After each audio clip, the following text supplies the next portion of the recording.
I don't know what's happening. I seem to be unraveling. I got nightmares in my head, I fear the thoughts build up until I can't hear. My mind fills up into a creature, and it haunts me somewhere much deeper. I got nightmares in my head, Hello and welcome to True Crime Rocket Science, the most authentic voice in true crime. 1.5 geographical miles separate Point A, where Gaynor left her workplace in the city centre, from Point B, where Gaynor's belongings were found in Wensum Park. It may be a short distance from A to B, but it's a bridge too far in trying to figure out her psychology. What was she thinking? Where was she going? What was she feeling anxious about? Was this really about anxiety? Why didn't she reach out after she left work? By the way, the clip that I played right in the beginning is from The Hours. You might want to watch the trailer. I'll put that in the description. Is that relevant to the story? Did she feel like she was unraveling? Police have been a little cryptic in what they've been saying about Gaynor. For example, they've said that there have been, quote, some indications why Gaynor left work at 2:45 p.m. on Friday, December 8th, over an hour early. Close as we can. I think people are very shocked by what's happened. Nobody knows why she's done what she's done. Chief Superintendent Dave Buckley has also said, quote, we've got some indications as to why she behaved the way in which she did, but what we're doing is we're just working backwards now to actually truly understand what may have taken place. It's striking how different the language and tone is here compared to the Nicola Bulley search, which is dominated by ghouls and goblins, boogeyman and bad guys, third-party possibilities and ideas of foul play, which seem to really distract law enforcement as they took their cues, apparently, from social media instead of the other way around. I do think the way law enforcement are handling this is a lot better. One imagines the search in terms of the media and social media, one imagines the search will be more effective as well than in the Nicola Bulley case. But as I said during the Nicola Bulley case, we tend to vastly overestimate our abilities and perceptions underwater, in water and underwater. The fact that this search is already a week old and going into its second week already confirms this. In the same way that we think our supremacy above water extends below it, extends equally below it, when it doesn't, we tend to think we know people by what we see on the surface, when under the surface, really, it is a different kettle of fish. Before we get to the rest of this analysis, if you haven't subscribed to the channel, please do. Welcome to the many of you who have subscribed. As I said, I'll be covering also a missing persons case in Colorado. They did eventually find Suzanne Morphew's remains, but that case is yet to be prosecuted. And we also need to know what was really going on in the dynamics in that case. If you're enjoying this analysis, please like, share, leave a comment. You can also hit the thanks button, and let's get started. Now, Gaynor seemed to be one of those private people like Nicola who put out a brave face and winning smile. It turns out on Friday and perhaps even Thursday, things were, well, unraveling in some way. According to the Daily Mail, quote, Mrs. Lord's colleagues have insisted her behavior was normal prior to her disappearance. A co-worker at the store's Bullard's Gin concession said that she seemed her normal, happy self.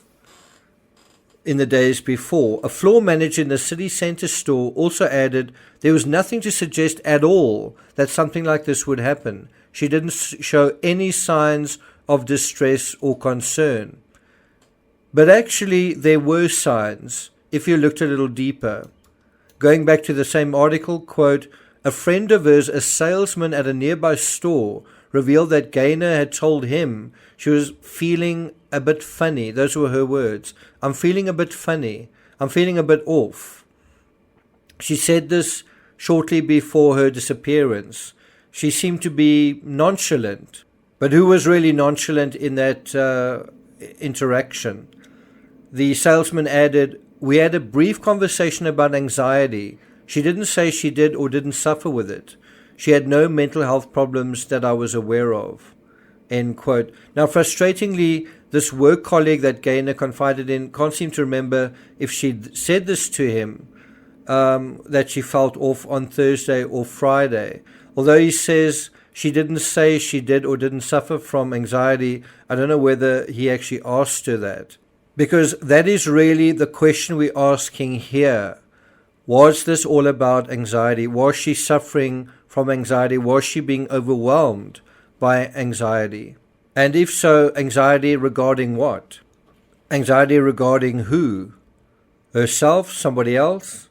In any event, this idea that we think we know a person simply by looking at them, that we can know someone for who they are simply by looking at their faces, or someone can know who we are simply by looking at our faces, it's incredibly naive. Yet we have become a society that is all about looking at faces, being entertained by appearances. We are a culture that's all about surfaces.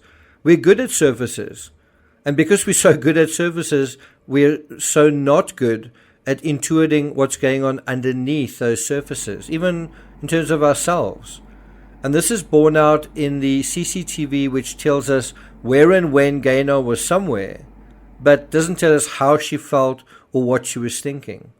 Even where she crosses the street and narrowly misses moving traffic, some folks have kind of pushed back, stressing that's completely normal in Britain. I don't know if it's completely normal when someone does that and then they disappear shortly after that. And so I think you've got to look at that with a more critical eye. And also, someone was saying, well, this is what happens in Britain. I do this is quite common in British society. Well, then why was it brought up in British media? Quote, Gaynor can be seen on the footage walking into London Street at 2:47 p.m. and then crossing the road in Queen Street without waiting for a red light, narrowly missing moving traffic, heading towards the cathedral. Now, part of insisting on seeing surfaces, not only where someone says, let's look below the surface, and you say, no, let's just look at the surface, is that we tend to see only what we want to see, or we see in others what we see in ourselves. We don't actually open that door to say, who is this person? And let me take myself out of the way and get out of my shoes so that we can get into that person's shoes. And that's because we can't or won't see someone for who they are, but for who they are as we see them. And that is completely different. I've been meaning to say, if you join the dots, I know it's fairly obvious to say this, but sometimes you have to say the fairly obvious. If you join the dots, Gaynors seem to be moving from A to B to C to D. In other words, from work towards the park. But I don't think she was actually moving from A to D. I don't know whether when she left work, she meant to go to the park. I think she was just meaning to go to the next stop, which then led to the next stop, which then led to the next stop. And that's totally different. And this raises the question, when she left work, what did she have in mind? Did she actually have the park in mind all along? I would say no, just based on the time that she arrives at the park and what she sort of ends up doing at the park. To me, she seemed to choose the park after spending some time in the cathedral grounds, trying to resolve something that I guess she didn't resolve in the end. And then the yoga, if that's what it was, seemed to be the next step at trying to deal with this thing that was taking place all in her head, all in her mind, all in her heart, all below the surface, on her own. Incidentally, she apparently only went inside the cathedral to use the restroom. Now, it could be that she was running because she felt anxious, and then that led to physical symptoms, perhaps nausea and perhaps feelings of, kind of a restless feeling, perhaps heart palpitations. She sort of felt like she was trying to calm herself down because of whatever thoughts were going on in her mind. Now, according to the Border Telegraph, quote, Chief Superintendent Dave Buckley said, there's nothing we've been able to establish that really gives us a clear position on her state of mind. that I would feel any degree of confidence of saying what we think it is at the moment. He also said that the CCTV footage they have collected did not reveal anything about the motivations for Ms. Lord's actions. And there's a really good example of looking at appearances, at surfaces, and trying to get a sense of who someone is. Well, the CCTV doesn't reveal it, or doesn't reveal much of it. He said some of this behavior is out of character, but we can't explain some of her behavior that day. So we can't explain because to some extent we simply don't or won't, just generally in our daily lives. Sometimes we can't fathom who someone is because we don't often probe our own interiority. We simply don't think about it. We don't ask questions about our own mental health, perhaps when we should. But those words really stand out to me. We can't explain some of her behavior that day. I would say the same regarding the official narrative of Nicola Bulley, quite frankly. I'm not going to take it further than that. Thank you for listening, and I'll see you guys next time.